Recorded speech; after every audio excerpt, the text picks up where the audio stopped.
All right, greetings and welcome to another episode of the Unnamed Bracketology podcast. My name is Kerry Miller, joined as always by the venerable Graham Doran. That's a nice word, right? Venerable, it means like esteemed, whatever. You know he's awesome. Graham, we did it. Two pods in 1 week. Here we are. It's early February and we are ready to rock and roll. We're going to talk one seeds. We're going to talk who we believe in that isn't necessarily in the field right now. A little bit of vice versa. Graham, how you doing? It's Friday morning. Did you get the stomach bug that's going around Northern Virginia yet? I have not, and the only fever I've got is Chiefs fever. Let's go. We get three in a row. I can't say three-peat because apparently Pat Riley has trademarked that one. But other than that, I'm ready for a nice Super Bowl weekend. The three chief. Oh man. Hopefully I don't get too sick and we can watch it together. We got to keep our undefeated streak intact. Anyway, enough football talk. We'll save that for off air on Sunday. But we're gonna go talking one seeds today. Not so much who is the one seeds right now. I think we all know that. We're in pretty much unanimous, not just you and me, like bracketology community as a whole, unanimous agreement. Auburn, clear number one overall, and then Alabama slash Duke at 2 and 3 overall, and then Tennessee is the four. But who do we think is ultimately going to get there? And I put together a little spreadsheet action here. If I can share my screen. Here we go. Here's all of the resumes of the teams, even remotely in the conversation. I mean, Kansas, Arizona, Kentucky, if they were to win out, I think there's a prayer for them. I don't think these teams necessarily need to win out to get into the conversation. So here's where we're at. First of all, look at Alabama's schedule, dude. Six quad 1A games, three quad 1B games, no quad 2, no quad 3. Compare that to Duke, who has like nothing, certainly in conference. The only quality game really that they have left is that one against Illinois in Madison Square Garden in a couple of weeks. But who are you thinking ultimately gets that last one seed? I still think it probably is Tennessee, and they are projected there, but I get it if you don't think there are going to be three SEC teams on the top line. For me, it's not even just about three SEC teams on the top line. It comes down more to has Tennessee done enough to show they deserve that position? And I just don't think they're going to do enough to show that they're a one seed caliber team as opposed to a two seed caliber team. Not to say that I don't think Tennessee's good enough to do it, but a one seed should really be dominant against the top teams that they play. And I don't think Tennessee has been that, and I don't think they're going to be that against the schedule that they have remaining. So it's not that I don't think Tennessee is good enough. I just think there's going to be somebody else who ends up being more dominant. And the team that I'm looking at in particular is Houston. And I don't necessarily think Houston is playing like that. If you actually look at their last 6 games, they've spent the majority of 3 of those games trailing. They were very lucky to beat Kansas. They didn't even play well against Oklahoma State. They obviously lost to Texas Tech at home. And then you look at their game against UCF, they barely got out of Orlando with a win. Very, very lucky to win that game. So I think Houston's Big 12 record is actually a little deceiving. They've caught some breaks along the way to have the record that they do have. That said, you look at the potential path. They get Texas Tech again. They get Arizona. They get Kansas. So the opportunities are there. I'm not really digging the predictions from the efficiency metrics on Houston. For example, Torvik thinks Houston's going to go 18-2 in Big 12 play. And I look at that and eye test tells me I don't think they're going to do that. Efficiency metrics believe in them. I still think they're probably the most likely team to land that one seed just because of their Big 12 record as it is today and their efficiency metrics being what they are. But the other team that you have on here that I think is kind of a sneaky contender is Texas Tech. They're 5-2 against quad 1 as is. They already have that road win at Houston. What if Texas Tech goes into Tucson this weekend, beats Arizona, then they beat Houston at home? Yeah, maybe they played a bad non-conference schedule. Maybe they lost to St. Joe's out of conference. They even lost to UCF at home. Those are not things that one seed contenders typically do. But if they can sweep Houston and sweep Arizona, I think Texas Tech could be the surprise team that lands the one seed. So I'm going to go Houston, but I think Texas Tech is right there. Yeah, I think they both have a strong case. Obviously, they wouldn't be on here if they didn't. I think Texas Tech's non-conference resume or non-conference regular schedule is going to be their undoing. They're very much like Iowa State last year. We all thought Iowa State might have been the top two seed, right there for possible one seed after winning. They won the Big 12 tournament, right? Because Connecticut was the only one seed that actually won their tournament. But they ended up at eight overall. And a lot of it had to do with that non-conference schedule. I mean, the committee didn't explicitly say that, I don't think, but we all know that was a big factor. And Houston right now just 1-3 against Quad 1A. Best case scenario, right? They win out. They finish 6-3. I mean, that's good. I feel like both Houston and Texas Tech, if they were to win out, yeah, they'd be that fourth number one seed. They might even jump Duke. I don't know. They would have a really strong resume at that point. I feel like Tennessee can take at least one loss and still be that one seed, probably even two losses. Because if they were to lose, let's say they lose at Kentucky, at Texas A&M, win those games against Alabama, Ole Miss, and Oklahoma, man, that's going to be tough to deny them a spot in the field. Now you can, if you're saying you don't think they're going, if you don't think they're that good, that's fine. I think that, Chaz Lanier has not been scoring like he was in the first 2 months of the season. I'm amazed they were able to beat Florida last weekend without both Ziegler and Milicic. Yeah, I think they have the best path in part because they already are that fourth number one seed. Do you think either of the Big East teams really has any chance? That's I had not seen this graphic until you put it up, and Yeah, I I surprised you. actually was a little surprised to see Marquette and St. John's on there, but not Kansas. And the reason for that is one, I think we probably both agree Kansas is ahead of both Marquette and St. John's right now. But if you look at the opportunities in front of those teams, Kansas goes to Houston, so they could potentially avenge that double overtime loss. And then they get both Texas Tech and Arizona at home in the only meetings with those teams. We already know Kansas has a split with Iowa State. If they could split with Houston and then go 2-0 in the games against Texas Tech and Arizona, even if they didn't win the Big 12, I think having a winning record amongst that group, in addition to the Duke and Michigan State neutral court out of conference games, I think they could potentially be a team that gets there. I don't think it's going to happen, but I think it's worth talking about. But then I look at St. John's and Marquette, and it comes down to opportunities and quality. Both St. John's and Marquette are about the 15th best team in the country, right? Like, give or take, I think we all agree they're somewhere around the 15th best team in the country. And they don't have a lot of quad one wins that are in front of them. So I think even if St. John's continues to play well, I mean, what are you going to do? You're going to look at the efficiency metrics as the committee. You're going to be like, yeah, they're about the 15th best team in the country. They've got like 4 quad one wins. This ain't Gonzaga, right? When Gonzaga got a 1 seed in 2019, they had 4 quad one wins, but they beat Zion on a neutral court, and they had efficiency metrics that said they're one of the top 3 or 4 teams in the country.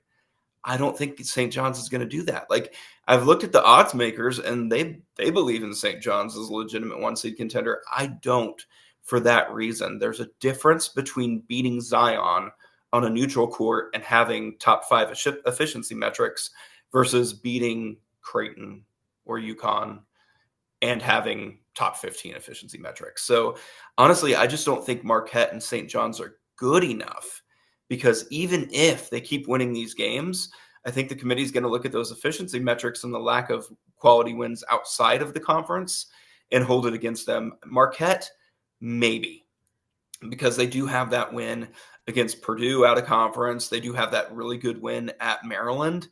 But even then, I just don't think they're good enough. So I really am looking at these teams that have really kind of top 10-ish efficiency metrics as teams that I really think are in contention right now. And then I'll throw Texas A&M in there because I think Texas A&M has such good wins already that they could get there. Yeah. Two things. I did not put Kansas or Kentucky or Arizona on here because they already have 6 losses. And I think, was it Michigan State in whatever year it was. Like they were the only team with 7 losses to land on the one line. Like I feel like if you're already at 6, you pretty much have to run the table, and they could. And if they do, they would absolutely be in the 1 seed conversation. I think all these teams would still be in the mix with a regular season loss and a conference tournament loss. Possibly. I don't. But yeah, first of all, how crazy is it that a home game against UConn is right now a quad 2 game? Like that is not going to come across to the committee as a quad 2 game, even if it does on the resume. I think if St. John's wins out, I think it would be impossible to deny them a 1 seed. With only 3 losses, all of them quad 1. Obviously, right now 0-1 against quad 1A. They'd only pick up 2 of those, but they'd probably be able to get 2 more in the Big East tournament. I mean, a 31-3 Big East champ, they're going to get it. But I don't know. I still think it's probably Tennessee, but we're going to find out. Like we'll probably feel differently about this by Sunday because there's a lot of a lot of marquee game like Texas Tech, Arizona. One of those will probably fall out after that head-to-head game on Saturday. Yeah, I mean, but I look at St. John's and I think at UConn, at Marquette, at Villanova, Creighton at home, UConn at home. I just don't think St. John's is good enough to be getting anywhere close to running that table. And I think the same thing with Marquette. They go to Creighton, they go to UConn, they go to Villanova. I just don't think those teams are good enough, plain and simple. So really, I think it's probably going to be Houston, but I think Tennessee and Texas Tech for me are the 2 teams besides that I'm really looking at.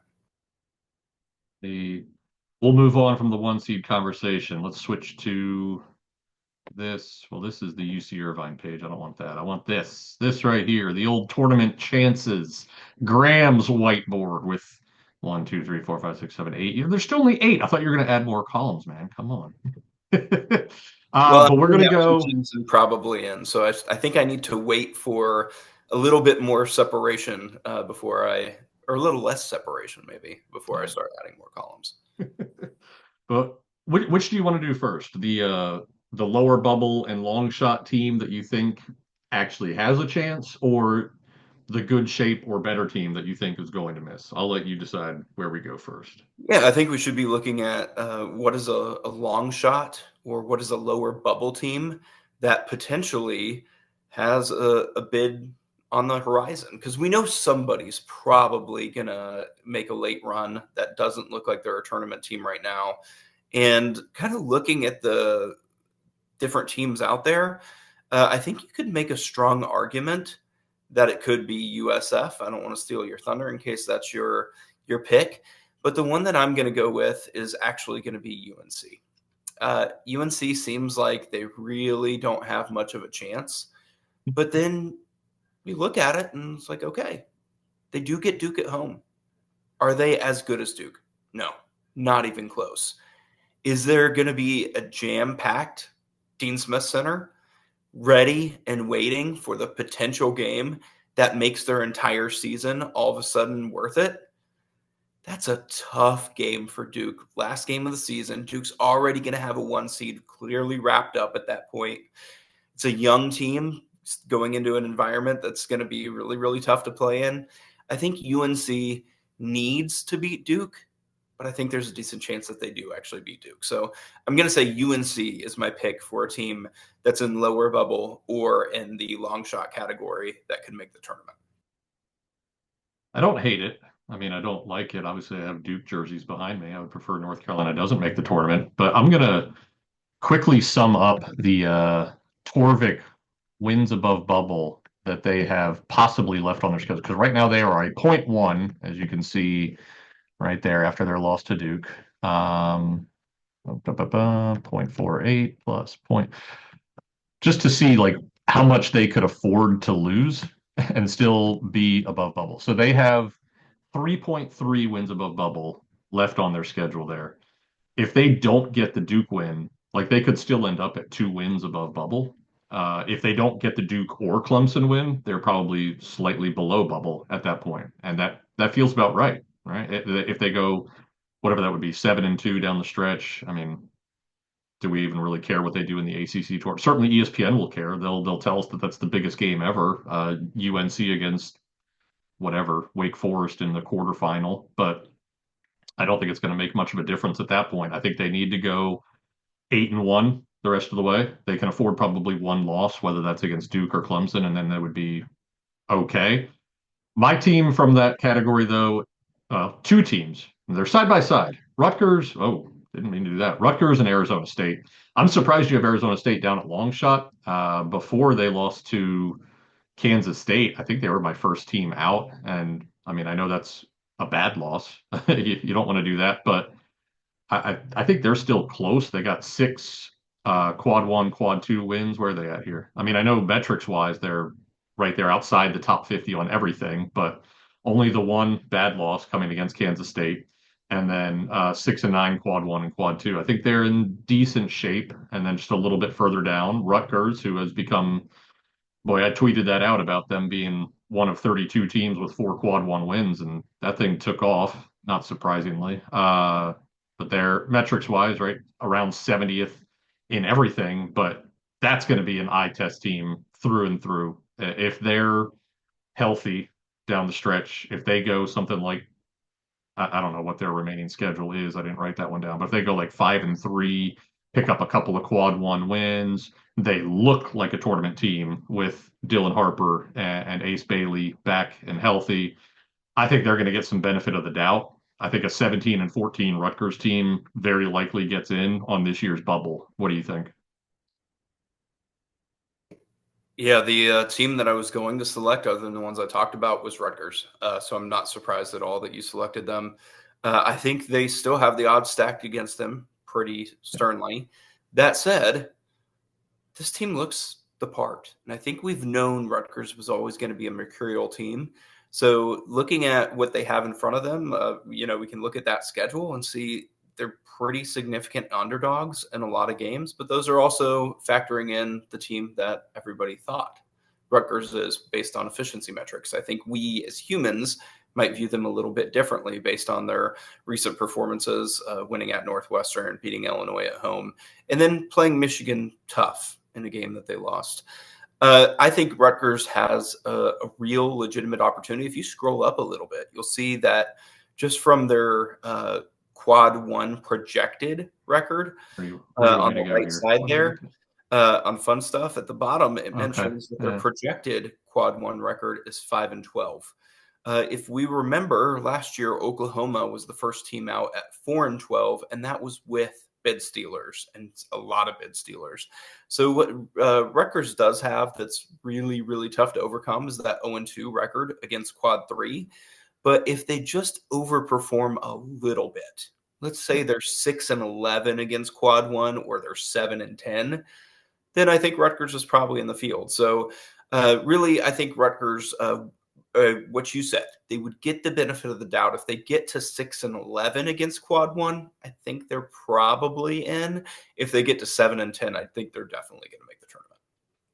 But they would only need, assuming their current 4-9 record holds, right? They would only need two quad one wins. I think they can win at Maryland. I absolutely think they can win at Oregon. Don't think they're winning at Michigan. They could shock Purdue, even though the first game was a blowout in Piscataway. But yeah, the opportunities are there. I'd like their chance. I do think this is a team. Usually we don't much care what happens in the conference tournaments, right? I already kind of alluded to that about North Carolina. I think if they pick up one quality win in the Big Ten tournament, that could be what pushes them over the top. Like I think they're that one team that could really make that final statement that really catches the committee's eye. Because certainly everybody's going to be watching whatever Rutgers game is on TV the rest of the way. But yeah, I think they probably need two. I would not be surprised at all if they win at Oregon, and would that even be quad one A at this point? Oregon's like dropping like a lead balloon lately. So yeah, Well, that game at Maryland on Sunday is pretty massive. one more team that I think we should just briefly talk about is Kansas State. And I Okay. think Yeah, they've yeah, yeah. been playing very well down the stretch here. In fact, if you look at a lot of various efficiency metrics based on the past 5 games or so, Kansas State's right near the top. They started out very poor at Arizona State and Tempe, and then turned it around, ended up winning that game. Got a couple of fortunate free throws along the way, but Look at their game scores over there. In their past 4 games, 3 of their 4 games, they've played at a 99th percentile, right? Kansas State is playing very good basketball. And so I think let's not underestimate the opportunity that Kansas State has in front of them. Again, if you look at the efficiency metrics, they're telling you Kansas State should lose almost every remaining game. But look at how they're playing recently. I think Kansas State is a team that if they beat Kansas this weekend, and I think they need to beat Kansas if they're going to make a run, this team could absolutely make the tournament. So Kansas State, I think, will go from a long shot to a realistic tournament team if they win this weekend against Kansas. Yeah, I think Kansas State's resume right now is it's only slightly worse than Rutgers on paper.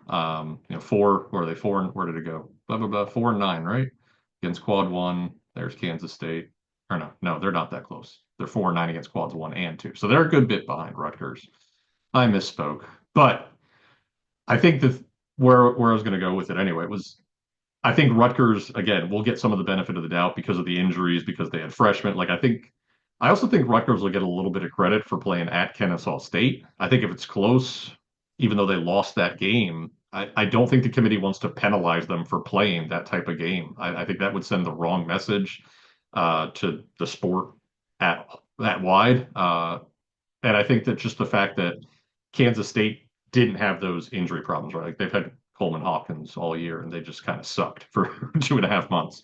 So I think they have to do considerably more down the stretch than Rutgers does to make up that gap, but they have better opportunities.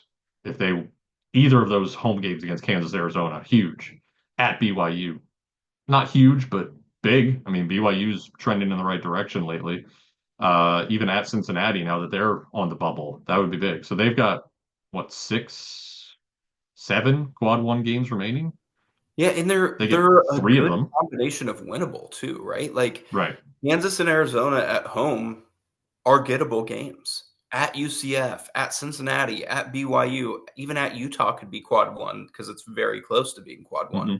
Those are, if you're going to play quad one games, you want to play gettable ones. And I think those are all gettable for Kansas State. So the schedule definitely sets up where they could make a run. Yeah. Yeah, they already were interesting with what they've done the last 2 weeks. They could definitely get more interesting the rest of the way. Let's do the opposite. Who's in good shape right now that you don't think is going to be there in the end? And why is it Clemson? Well, I want to hear you talk about Clemson first because I'm going to talk about Oklahoma after that. Oh, that's fair. Yeah. Now, Clemson's got, I mean, they lost to Georgia Tech, what, 2, 3 days ago, whenever that was. That was very, very bad. They were probably like a 7 or an 8 seed at that point, but man, that's a very meh resume even before that loss. Where is Clemson? How far did they fall? So they're still, metrics wise, still looking pretty good.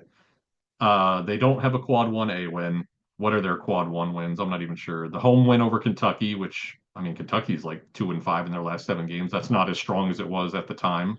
And then at Pittsburgh in overtime, Pitt might not even be a tournament team. So that win over Kentucky might be their only win over a tournament team. Well, I guess San Francisco's in there too. That might be a tournament team.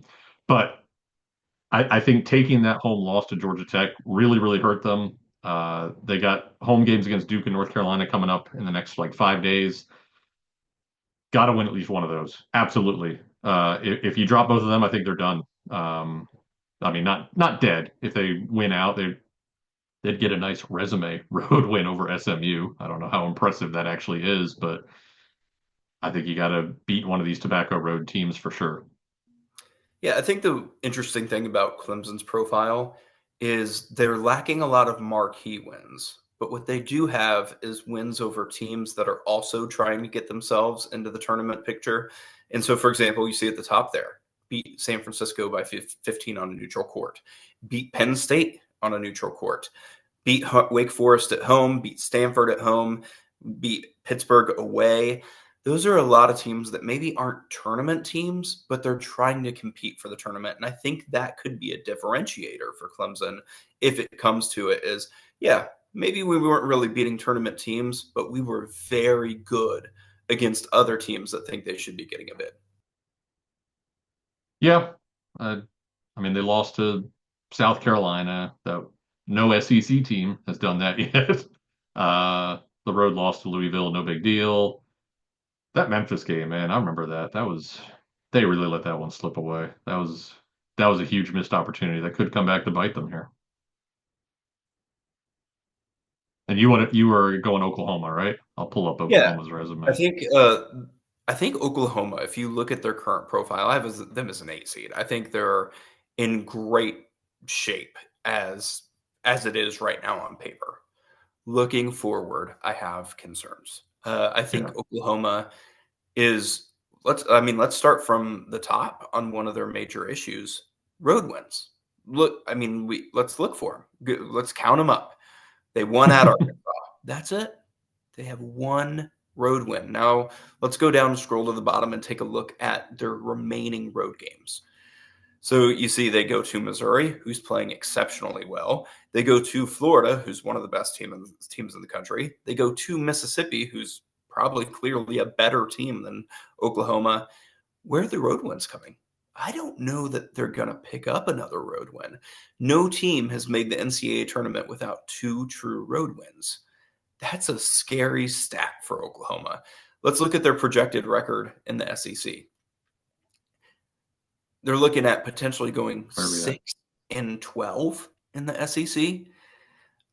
That's a Oh, problem. down here. You got it. Yeah. There we go. Even if they're 19-12 overall, I think there's going to be some committee members that say Yeah. conference record is not a criteria, but I don't like how you finish the year.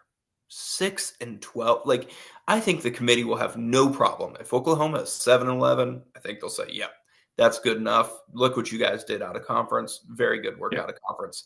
But 6-12 is a nasty number. So I think Oklahoma is the team that I'm looking at as if you look at what they've done so far, beating Arizona neutral, beating Louisville neutral, beating Michigan neutral, clear tournament team. But the road ahead sends some serious warning signs to me. So I think Oklahoma, if there's a team that's in good shape or above that misses it, I think it's the Sooners. Right now they are shoot, where'd they go? They're up here somewhere. Right now they're 4-6 against quad one, 6-6 quads one and two. If they were to go 3-6 down the stretch, those are all quad one, quad two. They don't play South Carolina, right? Yeah, even the home game against LSU. Now that's quad three. That would be a quad three. But um, so if they finish 6-12, they would probably have at least six quad one wins at that point. Who do we think they get if they do go 3-6 the rest of the way? Obviously, the home game against LSU.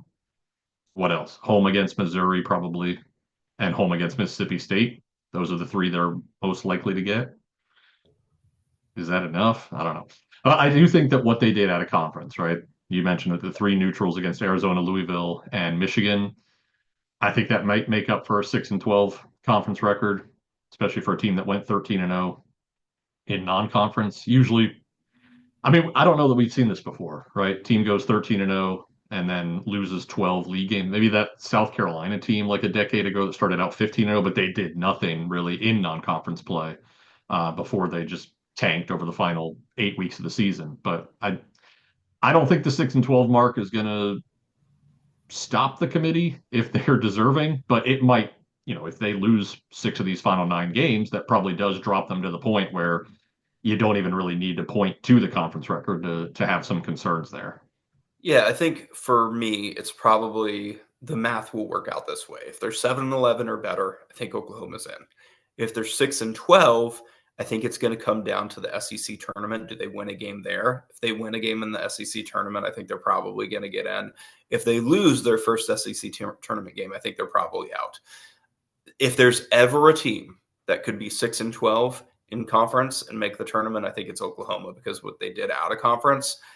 But man, that's a rough finish. Like even the Trae Young team from Oklahoma, when they ended up finishing so poorly after being a 4 seed in the bracket preview show, and they ended up over on that 10 line. I actually had Oklahoma on the 9 line that year because I just really thought their resume was still so good based on what they did previously. This resume isn't going to be anywhere close to being a 4 seed at the bracket preview.